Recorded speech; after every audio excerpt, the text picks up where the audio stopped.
Look at that, man.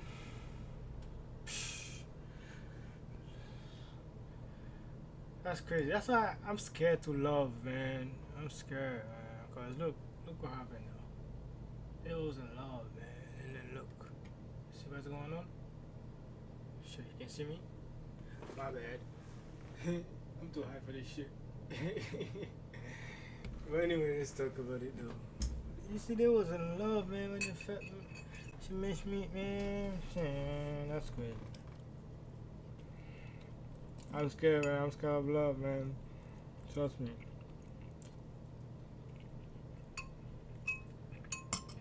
Trust me.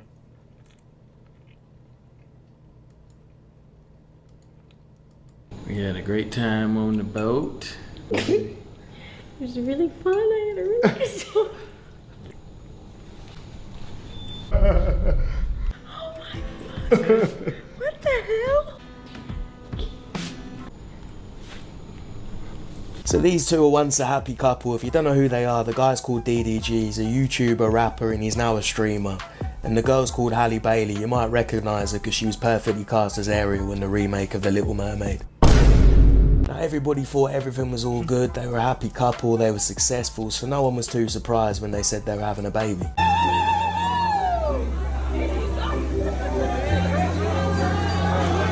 Now everything still looked good from the outside until 9.5 months later they broke up.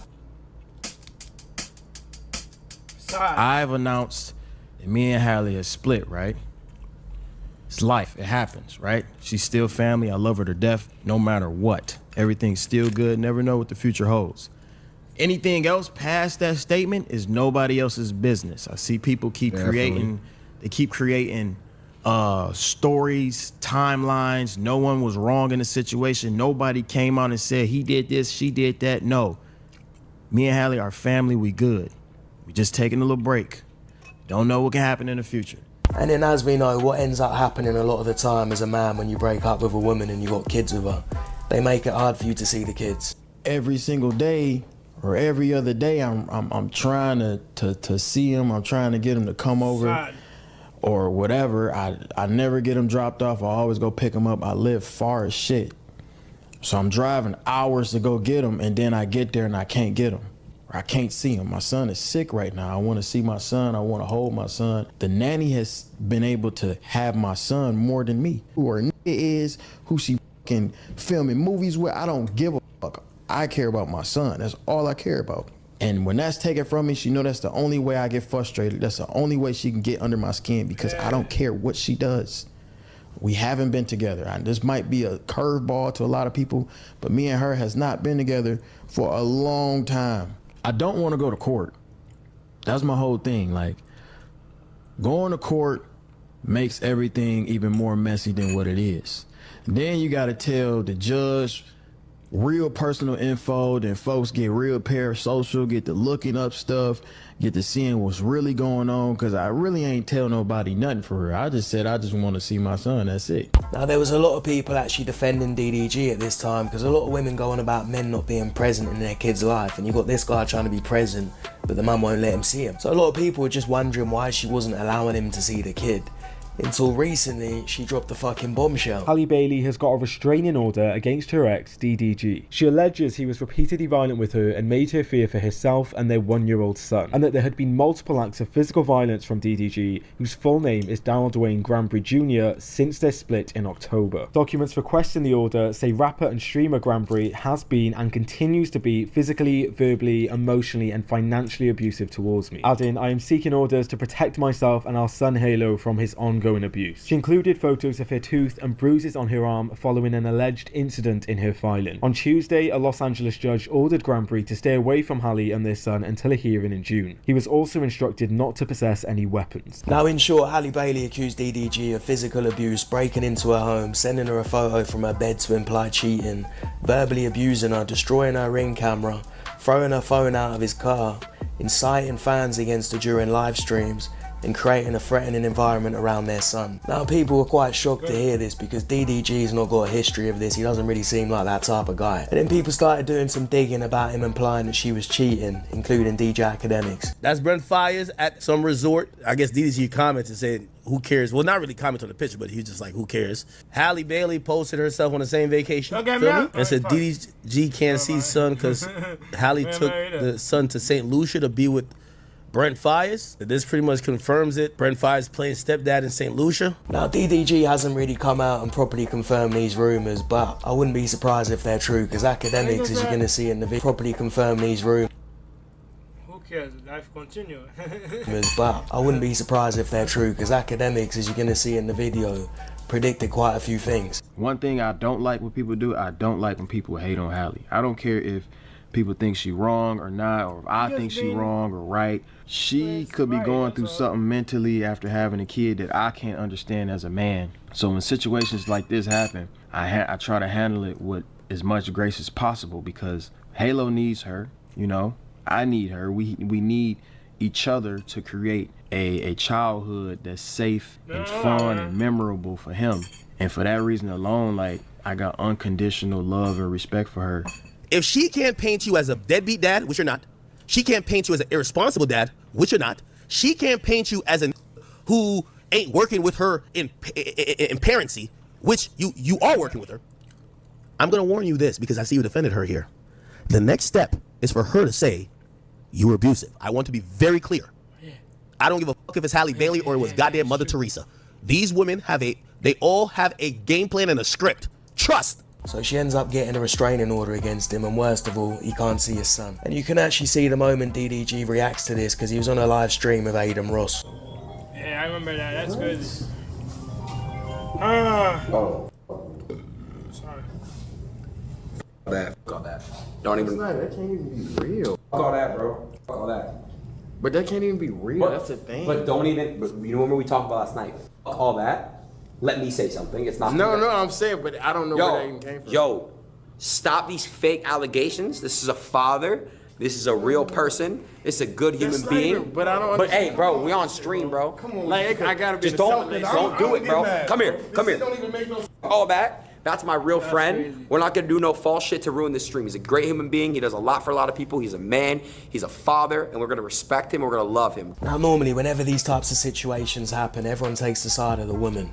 But this time, it's been surprising because a lot of people have come out to defend DDG. Yeah, Halle, I'm good. I'm gonna keep it a buck, bro. DDG always been good, bro, to me. You feel me? And I'm not gonna get that shit light, especially because there's a shot that shit not even real.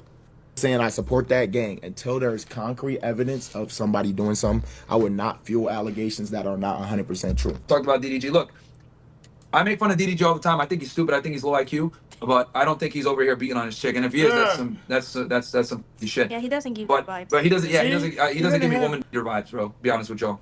Nigga don't know about restraining orders at 4 years old, 3 years old. Oh yeah, your dad don't want to see you. Da da da. So now he doing all these accomplishments with his mom and shit like that, and he getting a better connection with his mom. When you got genuine people in your corner and a genuine person like Moo, who genuinely is like a great guy, who doesn't have no expectations other than wanting to see another person win and do good and be respectful. Every great attribute and characteristic in a person, he shows that. Now at this point, DDG hadn't really spoken too much about this. He only said on Twitter, "I'm chilling, by the way. I've got no worries." And then a couple of days ago, he said this. Y'all know I have a very, very big day tomorrow, which I would not be speaking on whatsoever. And when he said he was preparing for a big day, he wasn't lying because he was getting ready to drop some bombshells and go to war. Hey, New court documents filed for June 4th show DDG requesting a restraining order against Halle Bailey. Filed for June shells. And when he said he was preparing, very, very. And then a couple of days ago, he said, "Shut up there with DDG. Yo, what the fuck? You shut up there with DDG. That nigga smart. What? You don't know him, boy. I've been watching this nigga since little, man. I mean, little, man. You know what time? 60 or something? Nah, I'm joking. 18, 19? I don't remember. But what else time, man? 20? I don't remember, man. I've been watching this guy for long, man. I'm not lying, though. I'm being high right now, but I've been watching this guy since he was little, man. Like when he was in the college here. I started when he was in the dome. I'm not lying. I don't know how old I was at that time. Yeah, man, this guy, he's not playing. He be having beef. He beefing with but the pretty boy for the. What happened now? Go on. This guy. He shows that. Now at this point, DDG hadn't really spoken too much about this. He only said on Twitter, "I'm chilling, by the way. I've got no worries." And then a couple of days ago, he said this. Y'all know I have a very big day tomorrow, which I would not be. The way you said it, you know, he's petty too. That's good. Speaking on whatsoever. And when he said he was preparing for a big day, he wasn't lying, because he was getting ready to drop some bombshells and go to war. Yo! There you go. DDG file emergency order against Haley. New court documents filed for June 4th show DDG requesting a restraining order against Halle Bailey. So DDG's had enough. He's fighting back. He wants his son back. He wants sole custody of his son, and he's putting his own restraining order.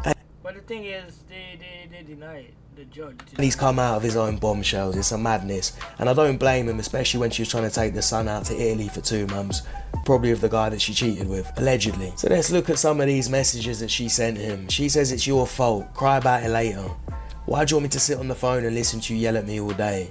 You do this to me every day. So then she accuses DDG of cheating. Listen to you yell at me all day. Your fault. Cry about it later. Why do you want me to sit on the phone and listen to you yell at me all day? You do this to me every day. So then she accuses DDG of cheating. Weird. I don't want to contact me. They need to contact me. Please reach out to my sister. Oh shit, man. What? I hate you. You are the most horrible person I've ever met. I wish I didn't have to fight with you, huh? But you continue to let me down every time. What the fuck that mean? And when so, what the fuck did that mean? Or the fuck even? Yeah, about exchanging my son in a money deal for view. What?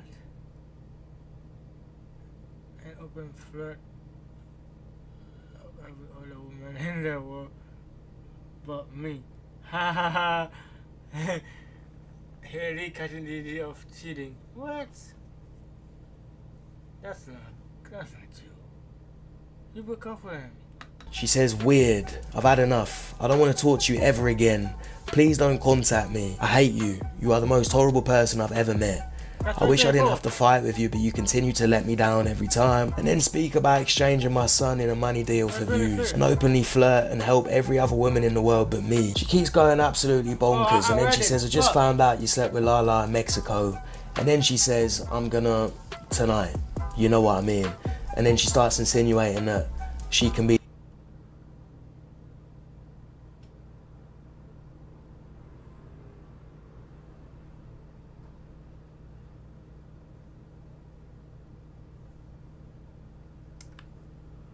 Oh shit. Bonkers. And then she says, I just found out you Yo, she petty. slept with Lala in Mexico. And then she says, I'm gonna tonight. You know what I mean. And then she starts insinuating that she can be the new mum to her son because she won't be around and all this type of stuff. And then he says, I can't believe you're acting like this. And then she says, you put your in her in Mexico. You can have him and let her be his mom. Huh?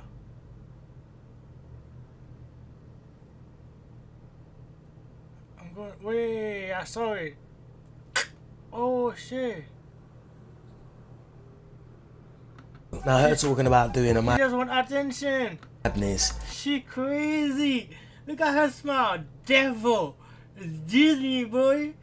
Disney girl. Isn't the first time she's done it. And apparently one of the reasons she did it was because DDG tweeted, Sexy Red, top 5 female rapper of all time. So apparently she was pissed off about Sexy Red. And this made her go mad and start accusing. Apparently she was pissed. Sexy Red, top 5 female rapper of all time. So apparently she was pissed off about Sexy Red, and this made her go mad and start accusing him of cheating in Mexico with this girl called Lala. We'll come to that later because that girl's responding. Now it just keeps getting darker and darker. She says, please take Halo. He says, I'm genuinely scared of you, man. I feel like you're gonna in my sleep one day. I'm not allowing you in my house around guns. Please just go home and I'll pick Halo up from there. She says, me and Halo are in the cold and you won't let us in your house. Are you serious? This was 7 months before they broke up. DDG claims that Haley took his gun and threatened to do something mad with it. You get me? In the document, my boy got beard. Oh boy. DDG also says he never hit Halle Bailey like she claims. He says she launched herself from the back seat and hit her head on the steering Congratulations, my boy. My boy got beard.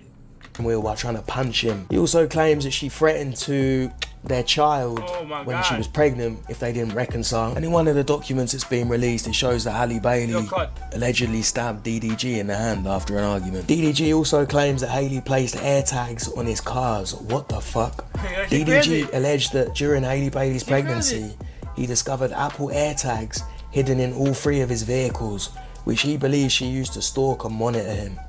He says he began receiving repeated AirTag trafficking alerts on his devices, and with the help of his mother and her fiance, who's also a driver, eventually located the concealed AirTags after several attempts to detect them.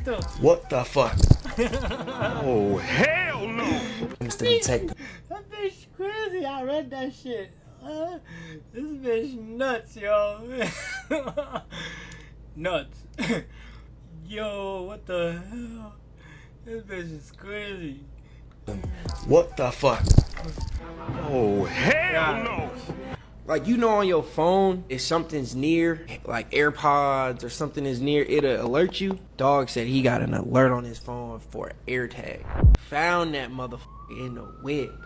And the girl that Halle Bailey accused DDG of cheating with has also come out and defended herself. Context behind these accusations in general is stemming from a group trip that our whole friend group went on, right? Everyone on this trip can confirm there was nothing weird going on. I wasn't even staying near them. Me and Daryl's relationship has always been strictly started off as business. He put me onto YouTube, started off there, grew into a friendship, has always remained platonic. Halle saw that I was there, saw that I was on this trip with him. Halle did reach out to me, and we had a private conversation. Again, I'm not gonna disclose details, but me and her had our own conversation. And surprisingly, there's a lot of people that are coming out and defending DDG, especially after seeing all these text messages. By the way, his dick make her dick like that, guys. Damn. I already spoke with my lawyer about the DDG shit. I need to let everyone know really, really quickly. So I had to call my lawyer about DDG and his case. Just gonna be clarifying to everyone. I will not be saying certain things because I already know how to go about things and move about things and not get sued and not get countersued and not get cease and desists. So with that being said, I know exactly what to say and what I can say as a right from an American. I want to let you guys know I am a content creator named Ada Ross, and everything I do on stream is not to be taken personal, but it's to be opened up about news and stuff like that. So just letting you guys know right now, I had a really, really long talk with my lawyer about what I can and cannot say. But I will be defending my brother DDG. So stay tuned for that, guys. We will talk about that in a bit. Rock Nation tried. Hey, then Ross, help me, please. Just sign me, I'll do it. Man, what? If you sign me, you're gonna see. I was working I'll be like 7-12 hours doing this shit. Man, he don't know I'm capable of. Defending my brother DDG. So stay tuned for that, guys. We will talk about that in a bit. Rock Nation tried. Halle lied. DDG in 5. DDG in 5. DDG in 5. I don't think there's anything. I'm dead ass. I genuinely don't think there's anything. And remember when I told y'all when DDG got online and he was talking about visitation and he's like, man, I can't see my kid if I don't ba-ba-ba or I don't ba-ba-ba. And I said, DDG, you want to go to court? And I think he had responded to that. He basically said, nah, I don't want to do it. That's where you fucked up, brother. Yeah. Because you not going to court. These chicks care about their public perception. You got a lot of people standing up for him. You got people bringing out old clips of him. I don't know. She said, if she walk over here, you still on the stream, she finna walk over here. She said she told you to get off. You said what? She told you to get off. She said she finna walk over. She's like, he better be on the stream. I just told him to get off. She said she coming. Don't tell. I ain't trying to get no whooping, bro. I'm gonna get a whooping. I wasn't even supposed to get on stream today, y'all. Damn. She coming. She coming. You want me to get up? I mean, if you're still on, we gonna go get some food. I'm about to get up. Okay. She got a knife in her hand. I gotta go, y'all, before I get up. It's crazy. That one didn't age quite so well. In a relationship, I think I have anxious attachment style. Everybody knows I'm an Aries. It's crazy. Oh, I need some clip. This bitch is crazy. This bitch is crazy, oh god. What the fuck? Yo. Damn. She coming. She coming. You want me to get up? I mean, if you're still on, we gonna go get some food. We get some food. I'm about to get up. Okay. She got a knife in her hand. I gotta go, y'all, before I... That's a demon. Okay. A demon voice after that. Okay, ain't no something. That one didn't age quite so well. In a relationship, I think I have anxious attachment style. Everybody knows I'm an Aries. I'm a fire sign. I get very passionate. Nah, you're a I volcano. seem nice online and innocent and everything, but you guys do not know. I will go to battle with my yelling, with my words, everything. I'm good at that, right? I like passion and answers. And if I gotta yell or check anyone, that's what I gotta do. That's just the way I be. So it's all fucking crazy, to be honest. DDG's not really responded too much. He did go live yesterday for a brief minute, but you can't say too much, I guess. We're just gonna be kicking it. We're gonna have a good time. I'm telling anybody right now that's looking for anything outside of that, you wasting your time. The reason I made this video is because I know there's a lot of men that can relate to this. I'm not saying I 100% believe DDG or 100% don't believe her. I don't know any of them personally, I'm just seeing what I'm seeing. But it seems like he's much more of a victim than people made him out to be. And I don't think she's as innocent as everyone thought she was. DDG gonna be like same way as Future. I'm sorry, I covered his face. Oh shoot. My bad dog. I was high. I'm sorry. Shit. I was so high. I'm sorry. This is him, by the way. I'm sorry. His channel is Araco TV. You know? I'm so sorry, man. Damn. That's fucked up. Should not cover it. Hey, man. That's not cool. That's not cool. What the fuck are they there for?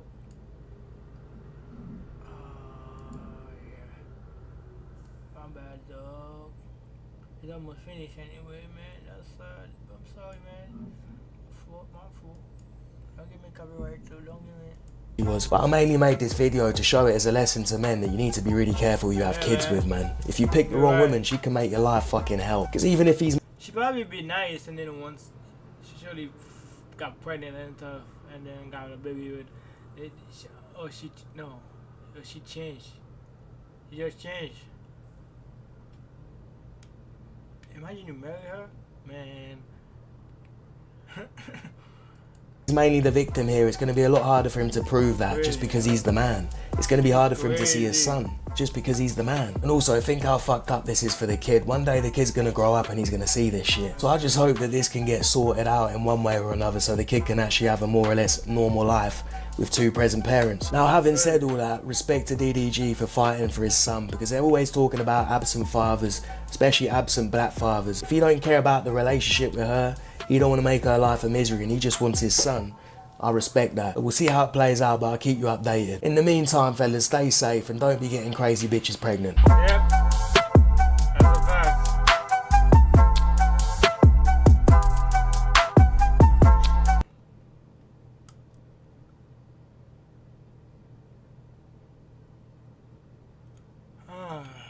I wanna hear what happens going on, man. Dude expose. Duke expose. Wait, Duke? It's not his kid. What? Are you sure, man? What did Duke gotta say, man? Duke gotta be like, man. I ain't do that, man. For sure, you do that shit.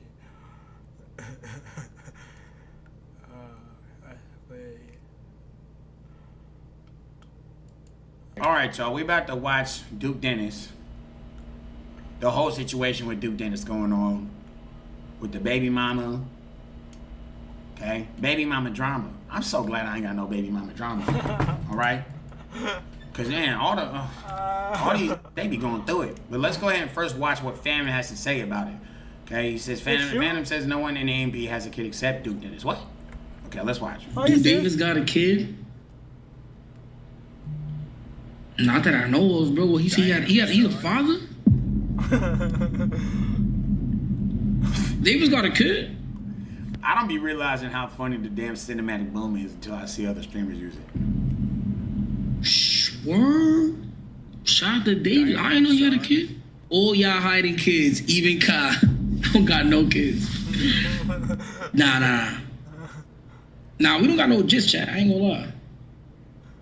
Only person I know who's the dad is my son Duke, but besides that, I don't think Davis got kids. Dang, did he just so Duke does have kids, right? I think Duke does have kids, but I don't know if I don't think that he's talking about like that's his actual baby mama. I don't know. But Duke Dennis addresses the rumors about him having multiple kids. I will never post him. So he do got kids. He just, let's just watch. The whole internet run with a narrative that's just 100% not true. All right. So I'm only gonna say a few things and then I'm off this motherfucker until I start talking about the pool party and shit. But anyways, listen. So look. Oh, damn, what's these aggressive ass Jesus?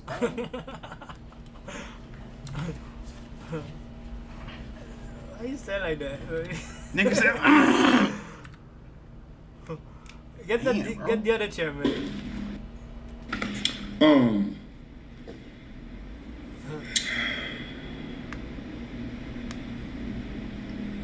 Bro, I done told y'all over and over again, just like the 4th year in a row, I done told y'all that like,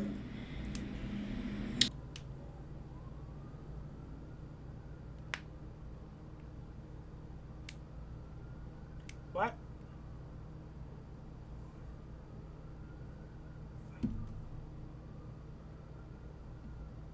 Are you serious?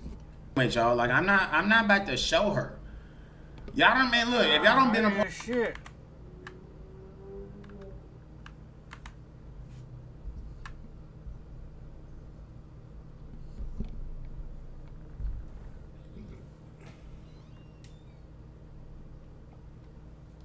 Wait, y'all, like I'm not about to show her. Oh. Y'all don't, man, look, if y'all don't been a part of the Mick Nation for a minute, man, I done had most of my relationships on the internet, and it be just opening the door for a lot of people just be in your business. A lot of people trying to tell your bitch, you know what I'm saying? Oh yeah, I saw a queen with somebody else, who just spreading lies because they're that upset that you have a loving relationship, or they see you happy, all right, and they trying to fuck that shit up. You know what I'm saying? There's too many people, you know what I'm saying? A lot of people, they don't got lives, so they just be too interested, too invested in your life, and then they just be trying to fuck your shit up. You know what I'm saying? And honestly, if you are an entertainer, or even if you're not an entertainer, but in this context, since we're talking about entertainers, nigga, the one thing you should at least be able to have to yourself is your relationships. That's the one thing. If you're gonna show most of your life being streaming all the time, being on YouTube videos all the time with this entertaining everybody, the one thing that you should have to yourself is your relationships and your family. It should be private, okay? You niggas wouldn't want nobody all up in your shit, okay? You don't want to be an entertainer, cool, but you wouldn't. So put yourself. Would you want everybody all up in your shit? All right? You don't understand how frustrating that shit is, bro. I used to get in arguments all the time for nothing because I had sending my bitch talking about all this. My McQueen just followed this girl. I seen this McQueen. What you think about that? Sending all like just doing extra out shit, trying to sabotage, and then the bitch come to me talking about, so what's this? What the? That shit is annoying. You know, it's annoying.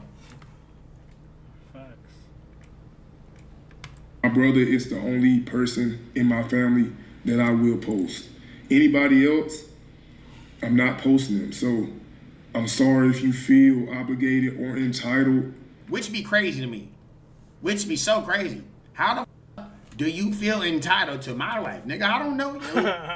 Oh, I be watching your streams. Great. I'm watching. Nigga, I'm on the stream to entertain you. Where, at what point did that come? Where, at what point did we talk about, oh yeah, you also get to see everything that happens off camera. You also get to know every single thing that happens in my private life. At what point did I sign up for that? I don't know where the entitlement be coming from. Oh yeah, these owe us an apology. Oh yeah, you know what? They need to get up on the internet and explain. For what? Who is you? To like be a part of, you know what I'm saying, my life in that way. But I've been decided a long time ago that I would never like post my family in that way. And everything that y'all doing right now is like proving me right. For like 3-4 days, I've been watching y'all, you know what I'm saying, post. Yeah, man. I mean, hold on. So we got one more video, y'all. We about to watch the baby mama right here. All right. And honestly, since I'm talking, damn, she kind of fine. Duke, frick you. Now I'm on you now. I was gonna. Did she just say frick you? Ain't nobody. And honestly, since I'm talking, Duke, frick you. Now. Bitch said frick you. Duke, frick you, man. On you now. I was gonna spare you. I'm not sparing you no more. You. Spare? What the fuck? There's no intimidation from a woman who just said frick you to me. You know what? Frick you. And you know what? You done pushed me too far. Now I'm not about to spare you. You can't just sit there and threaten my life after you previously said frick you. All right? There's got to be. You don't know where the intimidation factor ain't there, baby. All right? So that little video that was posted at YouTube, bowling video, yeah, you're a weirdo. It was hella clips, and now I'm gonna dog you. All right, great. So the only reason I was there that man person. She's a New Yorker. Yeah, she's the bones. Yeah. She looks like she from New York. He invited me, right? Mind you, you're in the video talking about you're gonna regret the TikTok. Like you didn't ask to make. Okay, cool, great. So. The little ending part that went viral all over TikTok and Instagram, Facebook, everywhere. She fine crazy. That was edited. He asked me, where you finna go? I said, I'm finna go home. I said, where else would I go? Because where else would I go? Because I'm not going with you. I'm going home. He knows that. Because I'm trolling, like we're playing, like, because we know each other very well. So, we're cordial right now because, mind you, I was pregnant in December, y'all, and the only thing that went home was that baby. He didn't give me a single dollar. Cool, great, you know, I got it. I ain't tripping about it. But it was yours. And told me to keep my baby. And I promise you after this, I wish you would get on here and tell me that you didn't tell me to keep my baby. But told me to keep my baby, would not pay for it. And every time I texted for something else, instant response. But when I'd ask you for that money or when I bring up the abortion, no response. You're a weirdo. You have like a breeding kink. You have so many babies and baby mothers that you don't take care of. You're a deadbeat. But okay. I'm not gonna lie. She lied. I was straight off it. I'm like, okay, cool. Yeah, she crazy. Maybe you don't believe in abortion. Clearly, you got so many damn kids. Yo, but a breeding king. Okay, cool. Take care of weirdo. You my baby. I promise you, it was yours. Single dollar, y'all. So right now, because I'm not going. You finna fucking Instagram, Facebook, everywhere. That was edited. He asked me, where you finna go? I said, I'm finna go home. I said, where else would I go? Because where else would I go? Because I'm not going with you. I'm going home. He knows that. Because I'm trolling, like we're playing, like, because we know each other very well. So, we're cordial right now because, mind you, I was pregnant in December, y'all, and the only thing that went home was that baby. He didn't give me a single dollar. Cool, great, you know, I got it. I ain't tripping about it. But it was yours. And told me to keep my baby. And I promise you after this, I wish you would get on here and tell me that you didn't tell me to keep my baby. But told me to keep my baby, would not pay for it. And every time I texted for something else, instant response. But when I'd ask you for that money or when I bring up the abortion, no response. You're a weirdo. You have like a breeding kink. You have so many babies and baby mothers that you don't take care of. You're a deadbeat. But okay. I'm not gonna lie. I was straight off it. I'm like, okay, cool. Maybe he don't believe in abortion. Clearly, you got so many damn kids. But is that even really a thing? Like a breeding kink? Like niggas just be out here nutting in bitches, like just trying to spread the seed. Just trying. Do that really be turning certain niggas on? It's feature, man. You know. That is crazy. He said he just like me for real. Damn. Feature. I mean, I guess I don't find anything sexy about having multiple annoying ass baby mamas Like me for real. that I got to pay a bunch of child support for, all right? And being all in my face and ruining my life and taking me to court and all this. I don't find anything sexy about that at all. Yeah, facts. That's What the f- is wrong with y'all? What is wrong with y'all niggas, man? What is sexy about that? I ain't think about that when they skating in the though. I don't care about money. I have my own money, and you could never be the father of my children. Absolutely. Cap.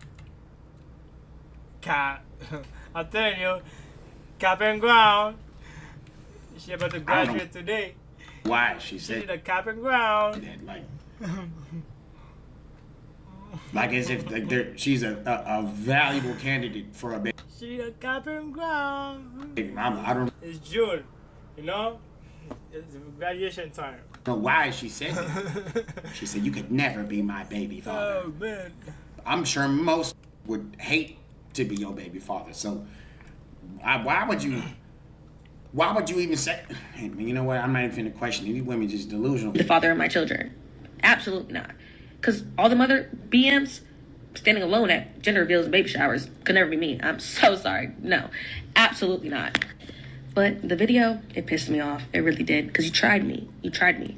And when I texted you and I said that clip, before it even went viral, I said, that's hella weird. You clipped it up. That's hella weird. And then it went viral when I told you to clear it up and you didn't. Now I'm coming for you. Because you tried me.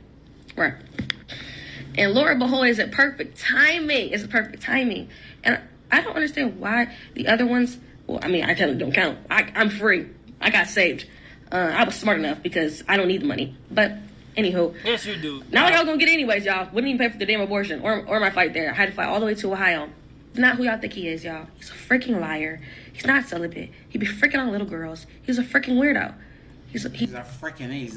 He just be freaking everybody, and then you know what? Frick him too, and he needs to be freaking everything. Man. Freaking, I got this freaking bonnet on, and it's just freaking ridiculous what's going on. It's freaking ridiculous, man. But freaking coochie stank, okay? She's not because he's ham. Just now I got to deal with this freaking black ass Negro with his freaking dreads, and he's just freaking ridiculous. He's just weird. And I really did. It's like a damn child. I haven't heard somebody say "frick you" since 5th grade. You know what? Frick you. You know? Frick you. I tried to spare you. If you wouldn't have clipped it up after you apologized and begged for an apology and me to unblock you in that bowling alley, 4 months later, when I blocked you and didn't speak to you and was not going to speak to you ever again, but then you told me, it's like, oh, I'll give it to you. I'm so sorry. I'm so sorry. Can you give me a hug, please? Da-da-da. I said, we could be cool, but not like that. Like, we can be cool, though. All right, bet. Run me my money, though. Run me my freaking money. You must not got it. I don't know. I don't think he got it, y'all. He Latina for sure. Yeah, the Latina.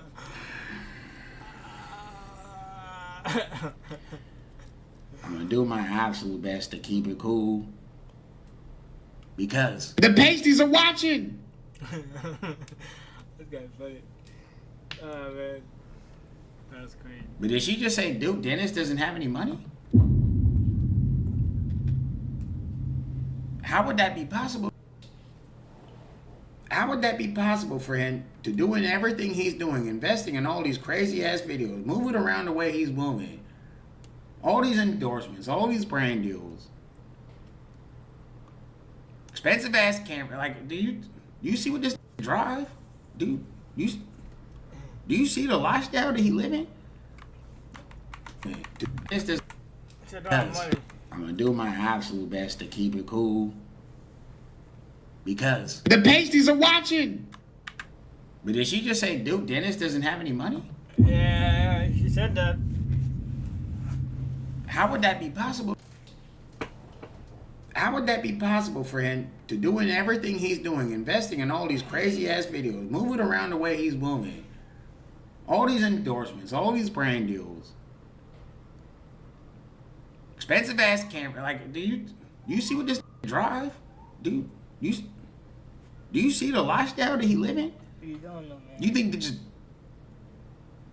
what do you think that might what the? I don't know why I still try and decode.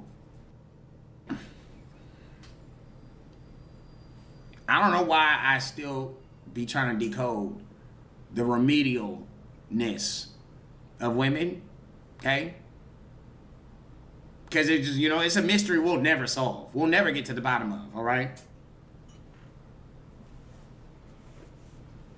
But where in the, like, out of all the low IQ things you could have possibly said, did you really just say that Duke Dennis doesn't have any money? She said, I don't know, y'all. I don't think he got it. I don't think. I truly don't. I think it's fake. I think he living off Kai. But anyhow. So you just talking about a broke nigga then? That's what you said? Why are you so pressed over a broke nigga? Why you say Kai too? What the fuck? You know damn well that nigga got money. Stop it. Just being stupid for no reason. That's it. I really wasn't gonna say nothing because y'all are messy. And he most likely gonna lie. I have no reason to lie. Frick you, you're a freaking weirdo. Y'all got it though. Oh, you got it. She said she don't say it because TikTok be ban people like that. Like shadow ban. And I feel like the 9 other kids y'all should know. And if y'all want a rich baby daddy who's probably not gonna pay for nothing and not take care of kids or even see your kids, and he kicked out his other BM for another girl and made her drive all the way home with her baby at 6 o'clock in the morning. Anywho, So you calling him rich? Didn't you just say that the was broke? But then you follow it up talking about, look, if y'all want a rich baby daddy who's probably not gonna pay for anything, then maybe you should get with Duke Dennis. So which one is it? I'm telling you, she mad. That's all. You see, just let women just talk long enough. She just miss him. That's it. She just want him to be like she wanna be good. Like, she want him to marry her. That's all. That's it. She wanna change him, but she cannot. She want to change him, but she cannot. Fuck. Dude probably have a broken heart already, so he's not gonna be in a relationship with you, especially he got money. What you talking about? And they'll just expose themselves, okay? That's the way to pick y'all. That's the way. Imagine got all these girls, right? Duke Dennis famous, and then most of the girls like Duke Dennis. You think Duke Dennis gonna feel like all the bitches, you know what I mean? You can talk shit, like, man. What to pick? Because he just be nutting in anything, clearly. Let me just insert a couple screenshots, y'all. So this is when I first told him. Okay, great. See, if she would have hit me with this, I would have hit her with the. I would have hit her with the cane from Menace to Society. How you feel? What? He said, "Wow, how you feel?" You know how the was calling her. Kane, I'm pregnant. I was like, cute. What that got to do with me? Awesome. That shit. I would have hit her with that. What that got to do with me? So I send the abortion thing, and he gonna say, at this point, we just need to stop freaking with each other. Because I don't want to have your kid. Okay. I said, I was gonna stop messing with you anyways. Like, it's no. Not gonna lie, you laughing, and I was dead ass finna stop effing with you before this anyway, so that's cool. You paying for everything, though. LO right, but bet. Yeah, right. I ain't finna keep when you someone who keep giving me I don't want and act how you do. On top, don't do nothing for me. It's no point. Baby, you talking a lot for somebody you don't want to F with no more. No point, y'all. I promise you, it's no point. It's no point. It's no point. Oh, it's a point. It's the point, because you're making a whole video about this. You're doing a lot, baby. There's a lot of paragraphs, baby. All right? No cat, no more, but that's my fault for... I just... hold on. Never mind.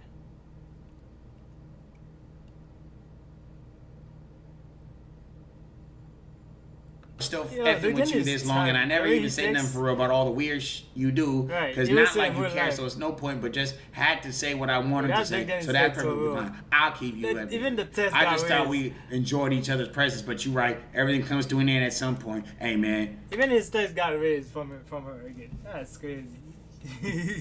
I know that's right. I know that's right. All right.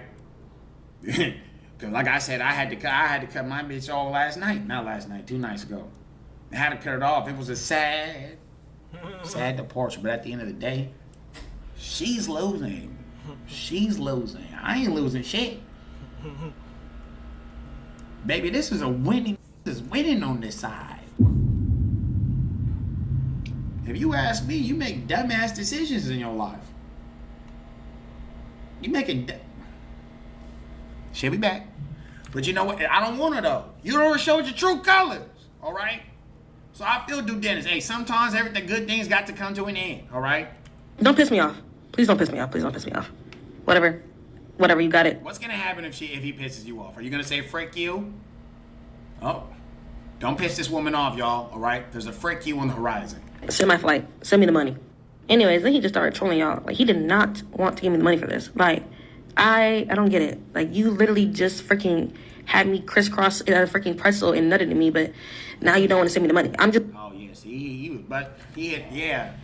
My nigga, dude Dennis, he had your ass legs folded back. He had your legs folded back. Coochie just up. And he would just...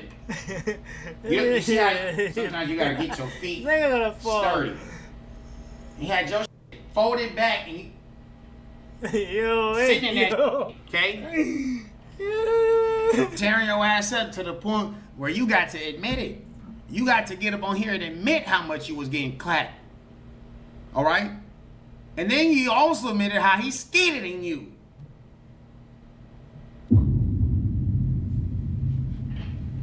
So that's what this is all about. You missed that dong, don't you? You missed that Duke Dennis dong, don't you? No diddy. Okay? I told you. She missed him. I'm telling you, man. That's what this is really about. She wants to get compensated for the fact that she can't get that Duke Dennis dong no more. And he done discarded her ass.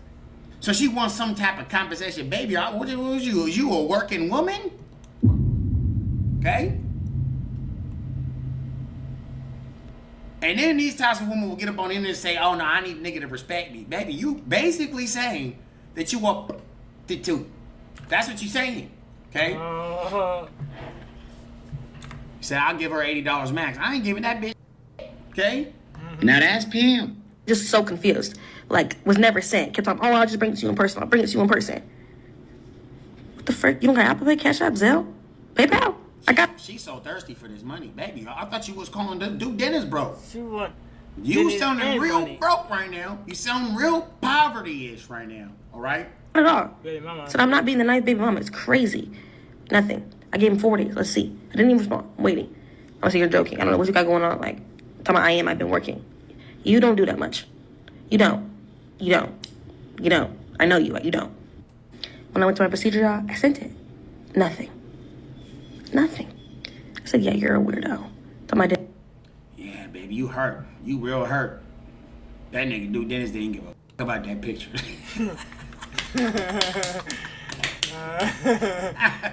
Hey, that nigga didn't give a single damn. He said, that baby, okay? You get it him.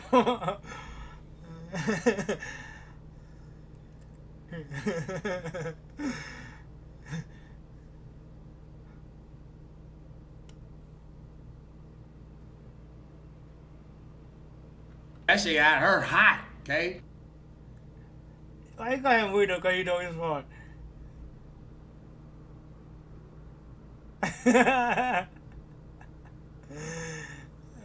Yo, you see? You okay? I nigga toxic, yo. That was dope. Oh man. Had her stressing out this whole week from Thursday to Saturday.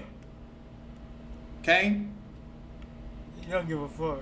Okay, I got it now. Yeah, your dead ass a Alright, weirdo. no shit. Damn, that's on me. I didn't see him. I'll send everything back to you when I get home. Nah, see, I know what Duke Dennis doing. He was just trying to, you know what I'm saying, send a message so that way at least, you know what I'm saying, he saw the messages. He just ain't give a fuck. And you know what? I don't blame him. Didn't see it. I'll send it to you. Still to this day, not $1. All right. I know that's right. Now that's pimp. I know that's right. My nigga Duke Dennis know the game. Bitch, what makes you think you deserve any of my dollars? Okay, we knew what it was. What makes you think you deserve any of my dollars? You damn right you ain't getting no money, bitch. What the fuck you think? What? And then after he begged, like, and apologized to me when we seen each other out randomly, and then he just being weird and messy. And then that's when he invited me to the bowling alley, y'all. So, yeah, I don't know. Frick you. Oh, yeah. And then I said this. It was clipped up. Yeah, tell me he hasn't watched it. Clipped up hella weirdo. As far as the heart, my editor just go through and like the first few comments. And what do you mean clipped up? Right? And clipped up as in, like, you ain't asked me where I'm finna go, then I say go home, like, where? I tell them to make it fast paced. I haven't watched it. I'll have them take it out. What's the timestamp? Clear that clip up. I'm tired of seeing, I don't care what you saying, talking about you don't edit your videos. Why? Look, man, I don't even know. I think at this point, Duke he just responding just to be laughing. He just responding for entertainment. Okay? He probably looking, he probably at that, nigga, he probably like, this be stupid. You know what I'm saying? Cause I promise you, on a dead homie, I would have been stopped responding. And I said, clear it up, but he didn't. So this is me clearing it up, y'all. That clip pissed me off. And yeah, he be lying. He got like 80,000 kids and he don't take care of them. He don't even see them. He's a deadbeat. Wait a minute, like that. That was an adventure of a video. That was a whole adventure. God damn. Well, listen, I am so glad that I ain't got no baby mama drama. We get Gucci. All right. I am so glad. Oh, man. Cause look, man, life is just beginning for you. Man.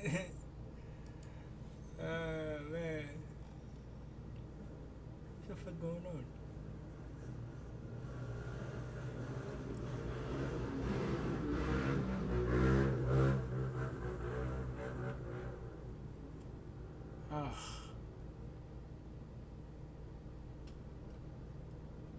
So many pages open, that's crazy. When it comes to high fashion, original. Joe. How was that before? Sorry, man.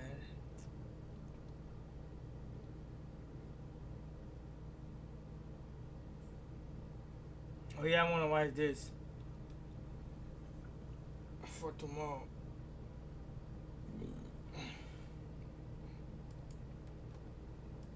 If you want the uncut and extended version of this video that is 1 hour 14 minutes, go to patreon.com/traplawross. Also, you can now watch my new drops on Spotify, so go search me there. Here's the video. In the entertainment industry, getting your big break is just the beginning. Going from zero to hero seems like a monumental achievement, and while it seems like becoming a millionaire A-list celebrity means that you have life on easy street, things aren't quite as they seem. Because behind the glitz and glamour of Hollywood, there's a dark secret that nobody wants to admit. Not every millionaire is safe. Behind the red carpets, million-dollar chains, and Instagram flexes, some of the biggest celebrities have been silently paying the price just to stay alive. From rap legends forced to pay street taxes, to pop stars unknowingly funding criminal empires, becoming a megastar can put a mega target on your head. So today, we're going to be taking a closer look at the celebrities who got brutally extorted by gangs, and many of them are still too scared to speak out, starting with Chris Brown. Hold on. Chris Breezy is a perfect example of a clean-hearted celebrity getting sucked into the murky world of gangs after he became a millionaire megastar. Born in Virginia, Hold on. Wait, is that... I Spice in there too. I almost call it Old Spice. It's like becoming a millionaire A-list celebrity means that you have life on easy street. Things aren't quite as they seem, because behind the glitz and glamour of Hollywood, there's a dark secret that nobody wants to admit. Not every millionaire is safe. Behind the red carpets, million-dollar chains, and Instagram flexes, some of the biggest celebrities have been silently paying the price just to stay alive. From rap legends forced to pay street taxes to pop stars unknowingly funding criminal empires, becoming a megastar can put a mega target on your head. So today, we're going to be taking a closer look at the celebrities who got brutally extorted by gangs, and many of them are still too scared to speak out, starting with Chris Brown. Chris Breezy is a perfect example of a clean-hearted celebrity getting sucked into the murky world of gangs after he became a millionaire megastar. Born in Virginia, Chris Brown's upbringing was a million miles away from the red bandana-draped blood gang dominating the streets of South Central Los Angeles. Inspired by Michael Jackson as a child, Chris Brown was a natural performer, and he would quickly make a name for himself in the music industry, winning talent shows as a child. I think I did one actual talent show. It was at summer camp. Oh, okay. It was at like a summer camp I did. You better have a one. Oh, I won. Okay, I was gonna say because somebody got bragging rights. Yeah, I know. I definitely won, and I did. It's funny. I did Thong Song Cisco. Oh man. Bro. And getting discovered as a teenager, eventually moving to New York and shopping his demo tapes to major record labels, resulting in a major deal with Jive Records, alongside the likes of Britney Spears and Justin Timberlake. His first major single, Run It, swiftly rose to the #1 spot on the Billboard charts, and he was instantly a multi-millionaire megastar. From here, he would go on to release hit after hit, landing more #1 songs and huge collabs with other popping artists at the time, like T-Pain. Chris Brown was a megastar with a clean-cut image that made him a brand-safe A-list celebrity with the whole world at his feet. That would all change in 2009, when his relationship with a fellow A-list megastar, Rihanna, would come to a dramatic end as stories circulated of Chris Brown assaulting her. A police department release says the R&B singer and a woman got into an argument in a vehicle early Sunday. The release says the argument escalated when they got out of the car. Police responded to a 911 call. Officials say they found the alleged victim, but that Brown had already left. This caused Chris Brown's image in the public to take a nosedive, losing his most lucrative endorsements and turning the public against him. This ultimately resulted in criminal charges. It's 5 years probation and 6 months community labor for Chris Brown for his beating of Rihanna. The sentence handed down Tuesday by LA Superior Court Judge Patricia Sneg, as she also warned the R&B singer to stay away from his ex-girlfriend for 5 years. Chris claimed himself to have gone from the top of the world to public enemy #1, but interestingly, Chris Brown was able to bounce back from his domestic violence convictions, but ultimately his image was forever tainted. He could never be the clean-cut, singing and dancing darling that he once was. He was now a convicted criminal, and despite never having grown up in the life of crime, unfortunately now, with a stain on his reputation, the streets would come knocking. What's clear is that by the early 2010s, Chris Brown was seen regularly wearing red and repping Fruittown Piru, a notorious blood set from Compton, California. But how this affiliation came to be is open to interpretation and rumors. Some have suggested that this was Chris Brown getting extorted or buying his way into the Blood Brotherhood for clout, while other rumors would circulate that he was actually jumped into the Fruittown Pirus at the young age of 16 after a brief spell in an LA jail where he apparently turned down no squabbles. One clip would even circulate claiming to show Chris being initiated in where he apparently turned down no squabbles. One clip would even circulate claiming to show Chris being initiated into the gang, though it really seemed to just show him vibing with his set. Interestingly, Chris Brown had been performing with the former child star Bow Wow in LA as early as 2007, and Bow Wow was later caught on camera also yelling on Piru whilst having a public meltdown during the filming of an episode of his reality TV show. Dance over here, what happened? One of y'all set on Piru. What happened? I just came out like, huh? What? Online rumors have also suggested that Chris Brown had been hanging out with people associated with the game's music label Black Wall Street already in the late 2000s. This label including artists like Compton Menace, a Fruittown Piru rapper who made an appearance in Tyga and Chris Brown's 2010 music video for the song G Stuff. Another post on a forum would allege that by 2013, Chris Brown had been having blood protection already for years, specifically stating that a rapper called Parlay Star, an alleged Pueblo Bishop Blood, had taken Chris under his wing when Chris first moved to LA, and even stood up for him during a beef with the former B2K R&B boy band member Raz B in 2010. On social media, a Twitter user would mention as early as 2011 that Chris Brown owed his life to Parlay and was paying him for protection, and people on Twitter would also take note of Chris Brown's 2011 song Last, where he raps how he's from Virginia but represents the Pirus. The media would eventually take note too, like Spin Magazine, who would report in June 2012 how Chris Brown had allegedly been throwing up blood gang signs during his violent brawl with Drake at a club in New York City. Soon, gossip outlets like TMZ would also run articles seemingly shocked about footage of Chris Brown Brown throwing up gang signs in the club. Chris was apparently even caught spray painting Fruits Pyru onto a wall in Hawaii of all places while on vacation. There were rumors that CB's gang affiliations were actually putting him in danger at this point, with TMZ also capturing Breezy getting pressed by some LA Crips while exiting a club in 2013. Yo, scary ass Chris. Is that bulletproof? Is that bulletproof? I'm a Crip. Hell yeah, bulletproof. Hey, I ain't never seen get in the car that fast. Yo, I love you, Chris. You my don't act like that. Then came 2 incidents of shootings a few years later at events that he was present at, one being a concert in San Jose where 5 people were shot, and another a pre-VMA party, the latter resulting in fellow Notorious Industry Blood Suge Knight actually getting hit by gunfire, as well as an innocent 19-year-old model. The Bloods around Chris Brown would use his connections to get all the way into his inner circle and business endeavors too. A 2017 clip would circulate showing a large group of menacing-looking Bloods that had apparently accompanied Chris backstage to a professional movie set, with Chris Brown throwing up gang signs and the Bloods eating their way through the catering tray. Hello. We in here. We in here. Yeah, he count money. He busy right now. Big movie. They got me in already tonight.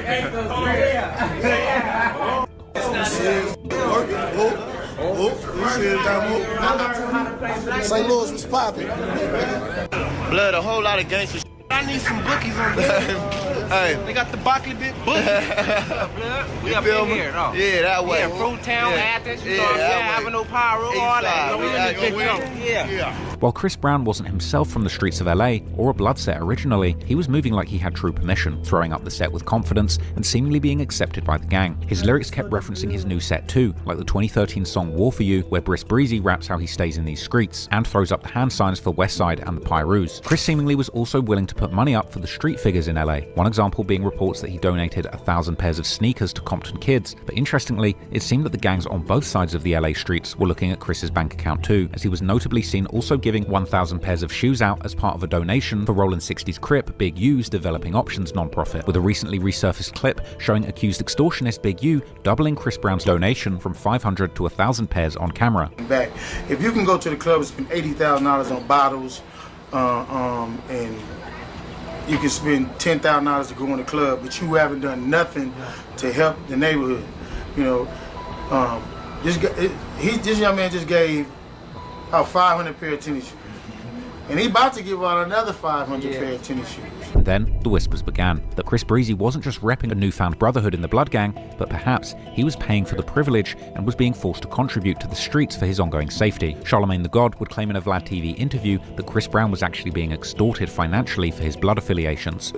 It makes no sense. Now you just out here getting extorted. You in LA getting extorted.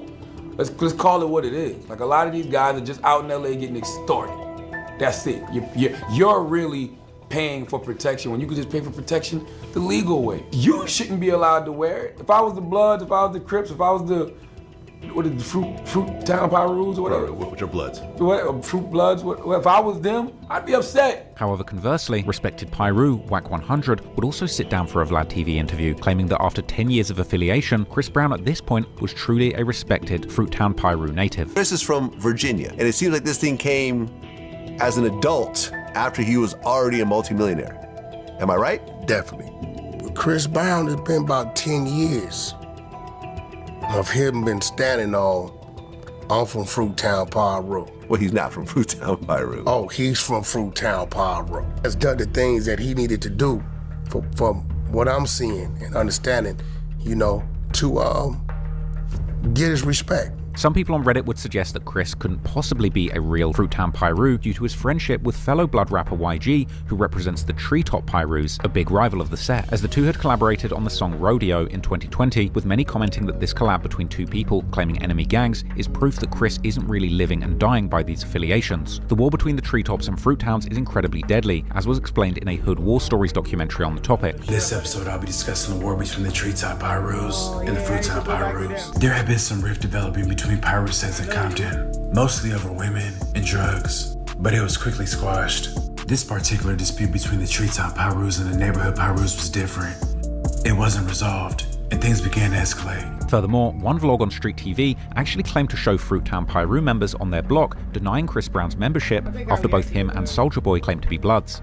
about that Soulja Boy, Chris Brown shit. We don't need y'all, blood on about that. We bracket regardless without no celebrities or none of that, blood. The whole shit is just a publicity stunt to me, you feel me? Like, they just using the good for fame, and this shit ain't nothing to play with. We got up in jail that had died and shed blood. We need to weed, man. This shit not nothing to play with. Interestingly, the Fruit Towns would even demand payment for Chris repping the set. Tell him to get the Fruit Town out of his mouth and pay us. If you're gonna get paid for this Fruit Town shit, pay us. Cause we the ones that's we making it known for you niggas, bud, on Pyru, man. Pay us, bud. Y'all pay-per-view all that. Pay us, bud. But despite this, TMZ articles would circulate seeming to downplay Chris Brown's gang membership. The article revealed that unnamed leaders of the Fruit Towns spoke to TMZ saying that they're actually down with Chris claiming that he's a blood because he's hired several of them to work for him, and that Chris comes to the hood and hangs out with them, includes them in his music videos, and he donated 1,000 pairs of new shoes to Compton kids. Rap megastar Akon would claim that Chris Brown's gang ties actually essentially stopped him from reaching the heights that he could have hit with his career. Because Chris got the talent. Wow. He just needed the direction. Imagine if Chris had Mike's team. Right. It would be something different. And that's big. But Chris is healthy. Like he got bloods around him. He got little gangbangers around him. Right. He don't have the guidance. Right. Meanwhile, Chris himself would openly and proudly claim to be a Pyru member on his social media, with many in the comments doubting his claims, saying, yeah, he's a Pyru as long as that payment keeps coming. And another said, anyone can be a Pyru as long as you're paying a kickback, and that only applies to fools with a lot of money. Another said, bro lets a few of them take his money and sleep with his women and acts like he's not from Virginia. However, in 2025, Chris Brown warned his fans not to wear red bandanas to his shows for safety reasons, while still reminding his audience that he is indeed Big Briss Breezy. At the end of the day, whether or not this is extortion is still up for debate. Perhaps Chris Brown has really been put on in Fruittown Pyru, or maybe what begun as extortion has flourished into a full-blown blood brotherhood. But while Chris Brown seemingly gained the full acceptance of his gang set, the same can't be said for Gunna. Gunna is an Atlanta rapper who took mumble rap to brave new heights, but despite not making particularly gangster rap or drill music, his street connections have always been a subtle theme of his drug-infused trap ballads. He allegedly claimed allegiance to a crew called the Shady Park Crips, an offshoot of the Crips gang that popped up in Atlanta that's been documented by various creators online. 500 FPC. I got all my goals out here, man. Come on, man. Worldwide, everybody. Everybody cop. Look at that. I got to understand that, man. We got chill, man. That's so real. You know what I mean? What label you rap? You already know that. What label you rap? FPC, Lime Records, my shit. Shady Park Crips / SPC, which the Shady Park Crips is a set of rolling 60s NHCs, which they're located in Pointer Ridge / Shady Park. This next Crip set is pretty locked in with 4PF. Wanted B&B is a set of rolling 60 neighborhood Crips that formed on Camp Belton. Like I said, they locked in with 4PF pretty heavy, plus 952 / K4K and PFK / 3L. They beef with BM5 / PRG, Casket Gang, 2727, and YSL. Gunna's involvement with the Crip gang in his area has been debated over the years, with some suggesting that he's not a real Crip, while other rumors have suggested that his crew was actually involved in 2 murders. In court, the district attorney's office argued that Gunna was somehow involved, and they were deliberately vague, involved in 2 murders related to a Crips gang in South Fulton called the Shady Park Crips. Now, the Shady Park Crips are real. They are involved in, like, violence. But I can't figure out which murders they're talking about or how Gunna might be involved. A member of the Shady Park Crips out of South Fulton. He is under an investigation at this point in time by more than one law enforcement agency concerning at least 2 homicides committed by that gang during this time. Yet despite the Crips gang spreading all over America, its original origins in Los Angeles mean that nationwide Crips still need to tiptoe around their counterparts out of state. And when Gunna was seen cripping with legendary Rollin' 60s Crip rapper Nipsey Hussle in 2016, this is once again where notorious Rollin' 60 and accused extortionist Big U enters the picture. Apparently, when Gunna went to Los Angeles, he would be forced to curry favor with the original Rollin' 60s head honcho Big U. Interestingly, Gunna's association with the LA Rollin 60s had people on Reddit believing that he was actually a bigger Crip than Lil Baby, while some in the comments casted doubt on his affiliations, calling Gunna a party Crip or a Crip that doesn't put in work and just comes around to party, adding that Gunna has the Rollin 60s behind him as much as Soulja Boy has the Fruittown Pyrus. In 2019, Gunna would attend Nipsey Hussle's funeral in LA, throwing up neighborhood Crip gang signs. But ironically, Gunna's close connection to the LA Crips meant that when the time came, he would have to contribute, especially in moments of tragedy. For example, when LA rapper Draco the Ruler died, who had connections to various Crip gangs who were part of his robbery crew turned rap collective, the Stink Team, and certified Rollin 60s Crip, Brick Baby actually revealed to Vlad TV that Gunna ended up paying for Draco the Ruler's funeral. You said that Gunna paid for Draco's funeral. Yeah. Clearly this was a personal contribution to a close connection that Gunna had hoped to work with. And even though Brick Baby would confirm Gunna's Crip affiliations on No Jumper, he also inferred that Gunna's contributions to the local Rollin 60s weren't quite enough to gain his respect. Gunna's a Crip, but Gunna ain't standing for what he's standing for right now. Like, he ain't giving. You know what I mean? Like, hey man, you trying to start, you trying to get real though. He said who? Hey, Look, look, let me tell you something, right? All right, so Gunna's a Crip. Gunna, let's be real. Gunna he ain't no Crip now because he not pressing his line. Brick would infer that Gunna hadn't remained solid enough under pressure to retain his certified Crip status. Part of the reason Gunna lost the respect of the Crips was his acceptance of a plea deal in the YSL RICO case, where despite being a Crip, he admitted the existence and affiliation with Young Thug's alleged YSL gang, which is actually a set of Atlanta Bloods. I became affiliated with YSL around 2016. Is that true as it pertains to you, Mr. Kitchens? Yes, ma'am. YSL is a music label and a gang, and you have personal knowledge that members or associates of YSL have committed crimes in furtherance of the gang. Yes, ma'am. You were present when law enforcement officers stopped a vehicle in which you were present along with Jeffrey Williams, wherein hydrocodone, methamphetamines, and a firearm were recovered. These items did not belong to you. Yes, ma'am. And do you acknowledge the following statement? I recognize, accept, and deeply regret that my talent and music indirectly furthered YSL the gang to the detriment of my community. YSL as a gang must end. Is that your statement or acknowledgement? Yes. Gunna taking the plea deal and admitting YSL was indeed a gang completely trashed his credibility in the streets and the music industry. Despite not strictly snitching on anyone, people believe that admitting this betrayed the street code. But ironically, he was betraying a gang that he'd got in with through music rather than his original gang in the streets. But in the end, Gunna left both his blood and Crip ties behind, rapping how he had moved his mother out of Shady Park in his song Go Crazy that was released after taking the plea deal. However, this didn't stop the accused extortion king of LA attempting to keep his grips on Gunna, as Big U would come out following Gunna's snitching allegations to say that he was still supporting Gunna and that he didn't believe that he was a snitch. We're Gunna, right? This is my take on Gunna. I ain't seen nothing on Gunna. Gunna ain't never put ain't got no paperwork on Gunna. Gunna just, I feel, as far as he took his deal first, that was the only, but ain't told on nobody. Y'all fall into this other with these other call everybody a rat. They ain't got no paperwork. Rat, you gotta have paperwork. We're in Carter case.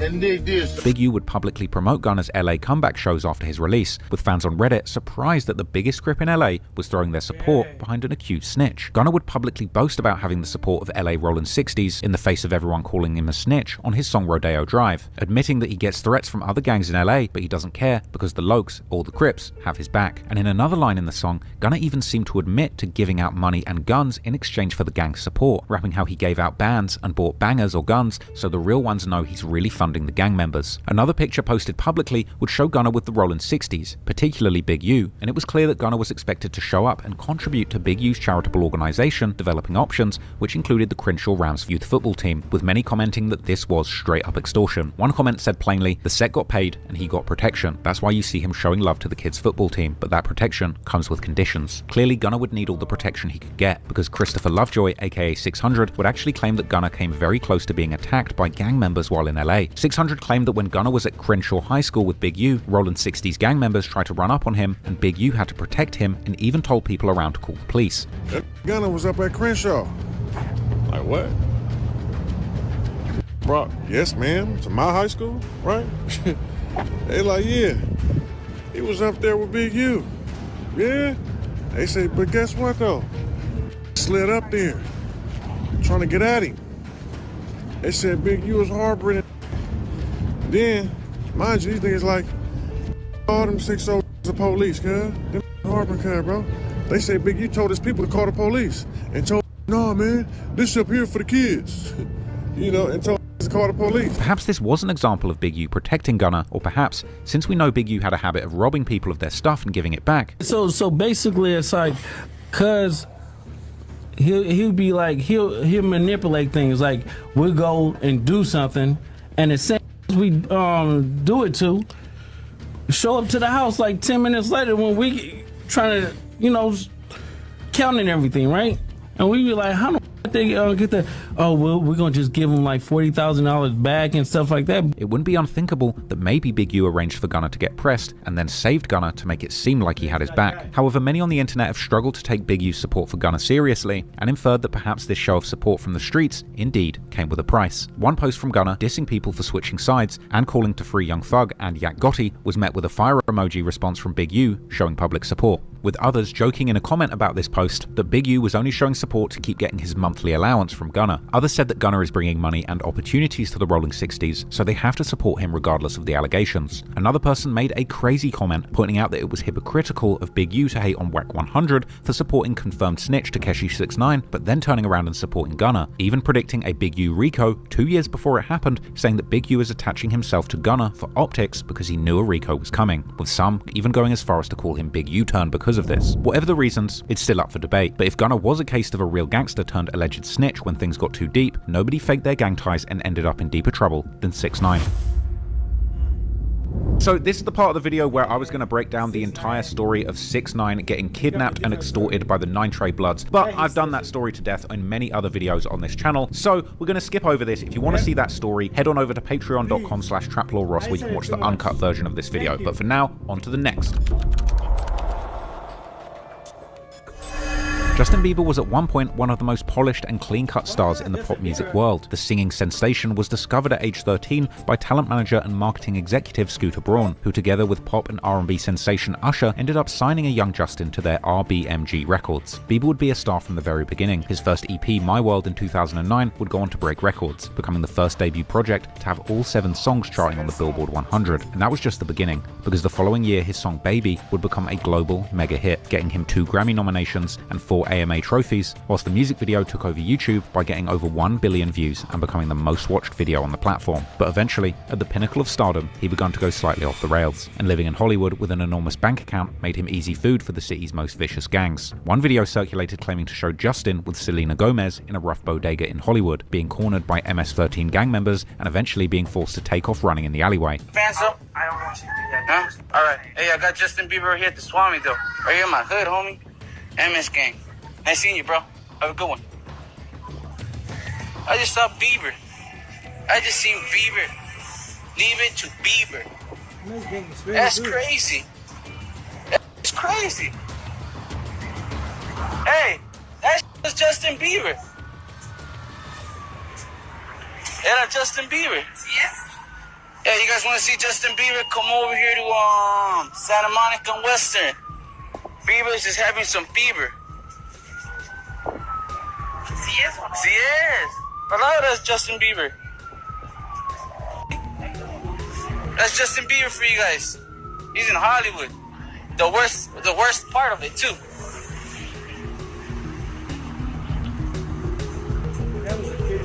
That's really Bieber. Hey Bieber, I f***ed you. No, let's talk. Nah, not really, homie, but you famous. That's a Bieber chucho. Despite this video looking hilarious now, it seems that at the time, both Bieber and Selena Gomez's PR teams masterfully managed to suppress this clip from the media to stop it going viral. Another video would seem to show Justin in the wrong hood, surrounded by gang members who appeared to force him to sing and do push-ups for their amusement on camera. Stupid, I'm not even Justin Bieber in the hood, he in the trenches with the kid, Chemo. Justin Bieber. On the side. That's dope, watching it grow up. Hey, what's the deal, man? What up, bro? We're gonna go play some Justin sports. Bieber, man. What's going on, man? What's up, man? Nice to meet you. You ain't trying to get balled up? I want to play some ball.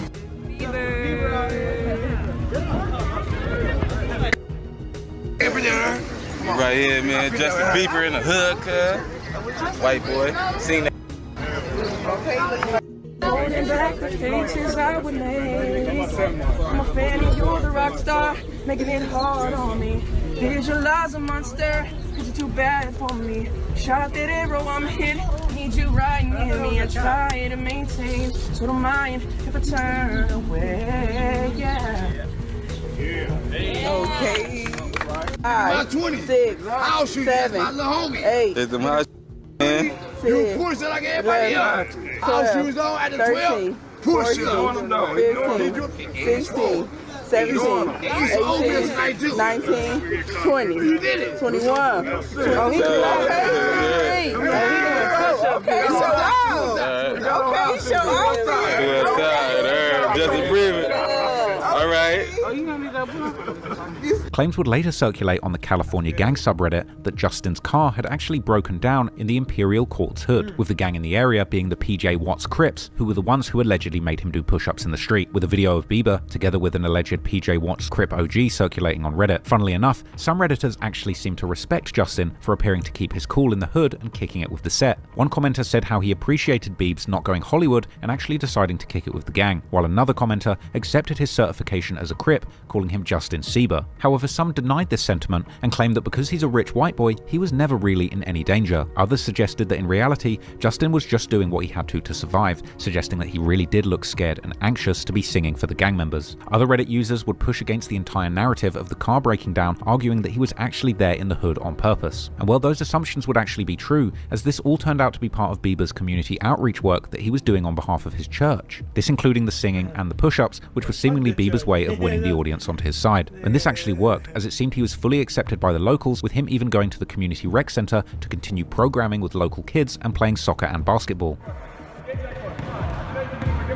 Yeah!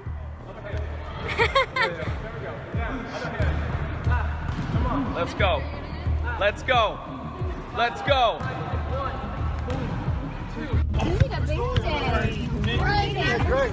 Yeah, Russ. Kyle.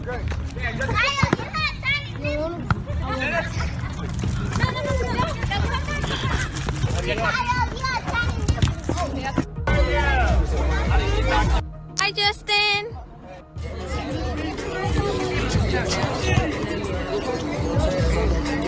Look at Bing Bing big ass. He's bigger than everybody. Right.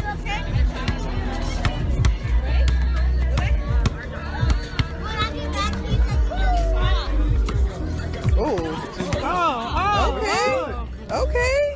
But while this story about the Crips applying pressure to Bieber turned out to have a pretty uneventful explanation, behind the scenes, shady criminals had actually been attempting to shake Bieber down for his money for years, and he would be found at the center of a $1 million extortion plot. According to reports, Justin Bieber was contacted by an unidentified man who claimed to be in possession of a clip of Bieber telling a racist joke on camera back when he was 15, with the unnamed extortionist demanding a whopping $1 million in exchange for keeping the tape out of the public eye. But Bieber held strong on the extortion efforts, turning down the offer of $1 million to keep this a secret. Apparently, the extortionist then claimed to be willing to accept smaller amounts down to $800K, then $500K. Bieber told them to get lost, but apparently these weren't empty threats. And the story would get more complicated after it emerged that TMZ had been in possession of the video for several years before it released, raising some eyebrows, with reps from TMZ admitting that they indeed held the video for years, but denying claims made in Gawker that they had held it over Bieber's head in exchange for appearances on their platform and cooperation with stories, including one bizarre interview which they claimed was the result of an organic meeting between TMZ hosts and a 16-year-old Bieber, but was allegedly an agreed-upon shakedown appearance that Bieber had to do to keep the video offline. We got a struggling recording artist here today, right? Yeah, we want to give him a chance. Yeah, maybe this is going to be his big break today. We want to see what we can do for the guy. So we believe in finding undiscovered talent. So let's bring him in right now. Hey, what's up, guys? Hey, what's going man, on, Justin? Good to How see you doing? You're Justin Bieber. Bieber, Yeah, Justin it's Bieber. Yeah. How's he? It's good to be You here. get the seat of power there now, Justin. Yes. You're running TMZ now. Yes. So what do we have today? So here's the thing. So hold on. Can we explain to people how did Justin Bieber end up? We got to tell the story. Walking by TMZ. Well, what happened was I was at which is downstairs. Well, great. This is like the Batcave, Justin. We're not supposed to tell people where we are. And you've already blown our cover. Yo, you didn't tell me what not to say here. I know, I was about to. All right. So, all right, it's out. So you're down getting some sushi at a restaurant. Yeah. Yeah? Yeah. And so then my boy Harvey just walks in and is like, what's up? And I'm like, yo, Harvey. And then he's like... I said, yo, Justin! Yeah, and then we just decided to just, you know, come here at TMZ Live. Yeah. I mean, his face just says it all. When they told him he wasn't supposed to drop the location on The Office, you can tell that Justin just doesn't want to be there, and he's really on edge about saying the wrong thing. TMZ slickly denied that there was any kind of quid pro quo, and suggested that they simply made an executive decision not to publish the tape all those years. But Gorka's Defamer Gossip blog claimed that the footage was used for ransom, and that an agreement had been made between Bieber and TMZ for appearances. While TMZ denied having extorted Bieber, allegations made in an investigative piece in The New Yorker suggested that the company had actually been running a bizarre cash for footage ring for years, sending covert agents all over the country with envelopes of cash and checks in exchange for damning footage of celebrities, including the Jay-Z and Solange elevator fight video, a Tupac Shakur tape, and even an $80,000 exchange that TMZ had made to get their hand on the Justin Bieber racist joke tapes. The New Yorker actually claimed that Harvey Levin from TMZ was a master manipulator of the media, and that he knew how to spin content out of the allegation in the video before even releasing it, with staffers saying that they owned every angle related to the video and creating plans of running all different kinds of stories of people reacting to the incoming racist comments, seeking reactions from his family, friends, to the NAACP, with micro stories about the tape all contributing to the virality of the ongoing expose. Apparently when Justin Bieber learned what was going on behind the scenes,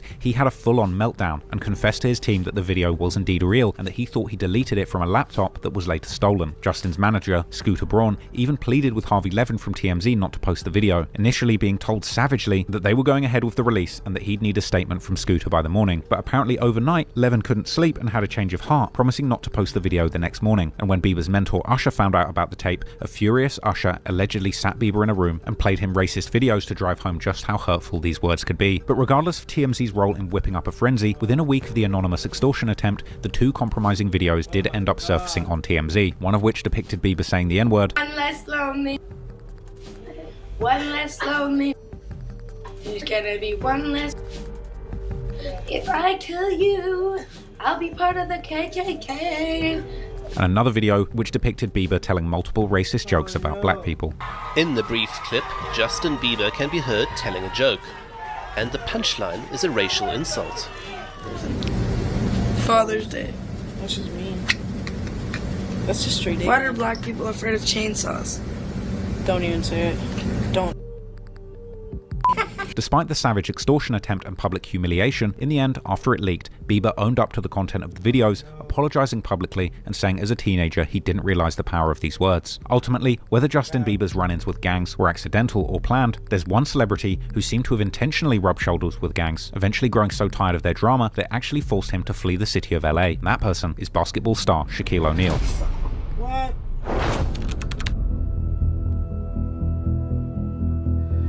Shaq is a legendary basketball player. Born in Newark, New Jersey, and raised in a military household, after a standout college career at LSU, he was drafted first overall in 1992 by the Orlando Magic. In 1996, he signed with the LA Lakers, where he became a full-blown NBA superstar. Literally none bigger, though, than the coast-to-coast move and change of address made by Shaquille O'Neal.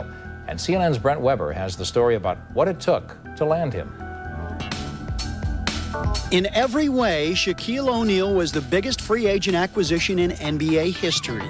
A 7-year contract to come play in Hollywood. And with it, $120 million of pressure, the likes of which Shaq has never seen. And during his time with the Lakers, Shaq became one of the most dominant players in NBA history. He won 3 straight championships from 2000 to 2002, earned multiple All-Star selections, and was named as an NBA Finals MVP 3 times. And off the court, his charisma and marketability turned him into more than just an athlete. He became a global brand. He landed endorsement deals with companies like Pepsi, Reebok, and Icy Hot, starred in movies and commercials, and built a massive business portfolio. I'm interested in the Shaq up here. I'm looking for the Shaq right in here. Ladies and gentlemen, please welcome Shaquille O'Neal. Shaq. Who's the big man that slams the world with just one hand? You damn.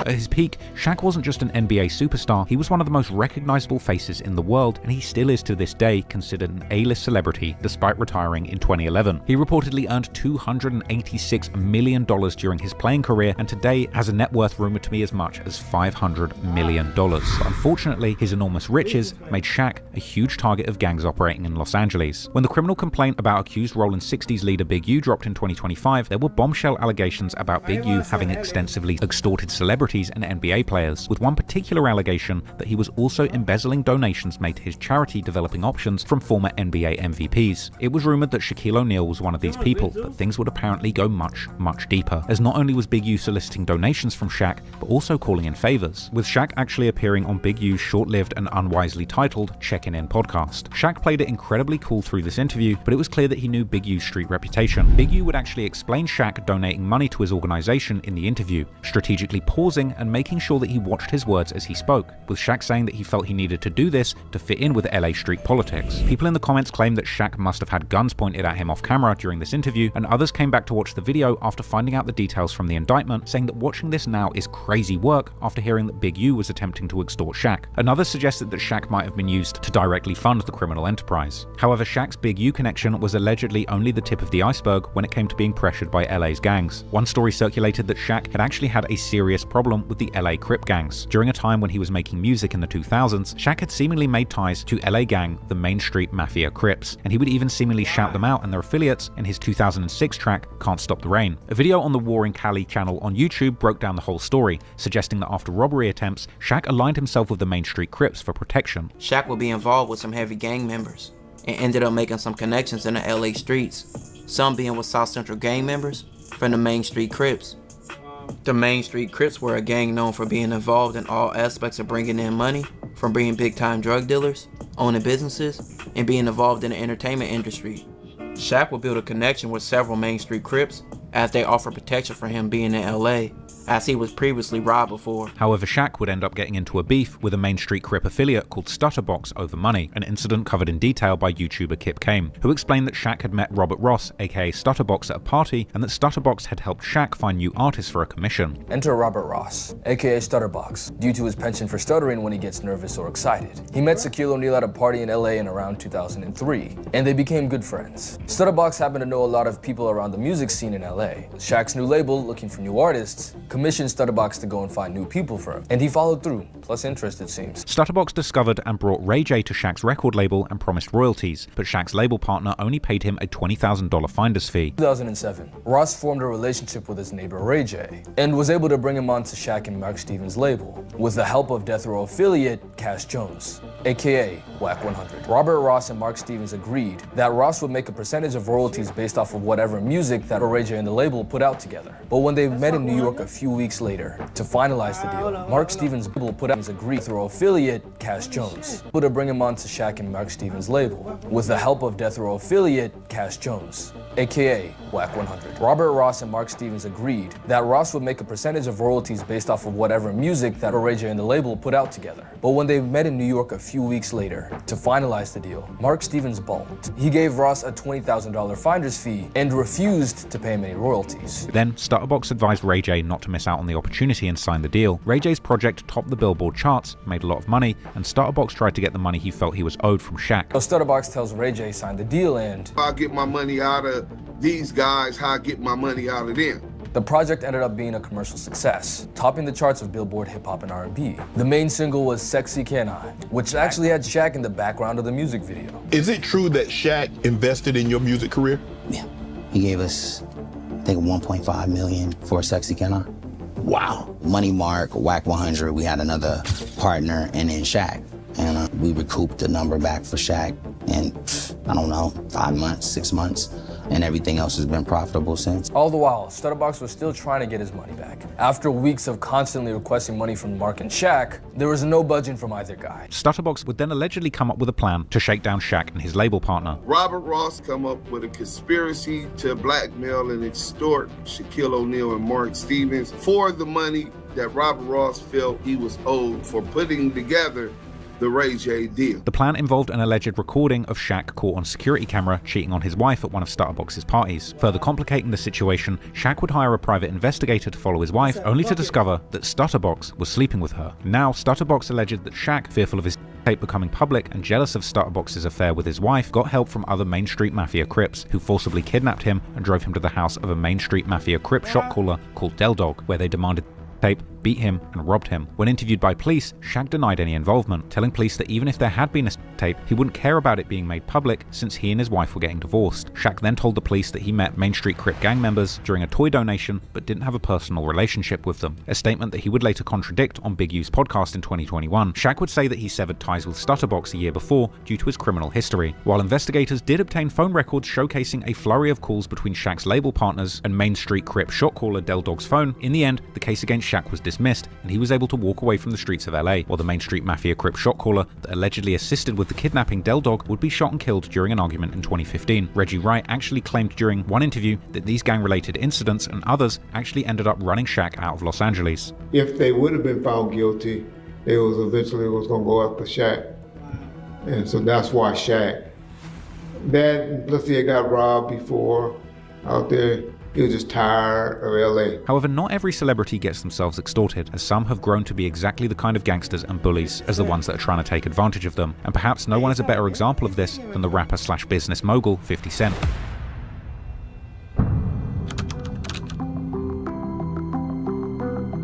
For any rapper making it big in the music industry, Hollywood dreams can quickly turn into nightmares. That's because beneath the glittering surface lies a shadow empire ruled by gangs, where extortion isn't just a crime, it's a business model. Yet in the rap game, there's one name that's bulletproof to these tactics: Curtis 50 Cent Jackson. Born in South Jamaica, Queens, 50 was raised by a drug-dealing mother who got murdered when he was just 8 years old. My mother passed when I was like 8 years old. I went to live with my grandparents.